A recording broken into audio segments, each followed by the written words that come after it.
Okay, may quick tip lang tayo ngayon. Kapag po na total loss po yung sasakyan po natin, lagi po ninyong tatandaan na ang babayaran lamang po ng insurance provider is po yung tinatawag na principal or kung magkano po yung declared natin based on the FMV or fair market value.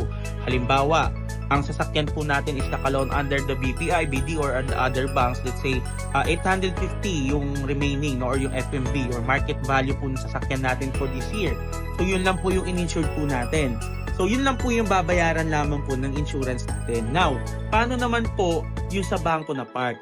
Meron po kasi tayong contract sa bangko na tinatawag po yung tubo or interest po nun. So yung interest, makikipag-usap po tayo sa bangko kung magkano po yung remaining na interest, yun po yung babayaran naman po natin sa bangko. Okay? So yun po yung just to clarify lang po kapag po naka-underloan yung sasakyan o motor po natin.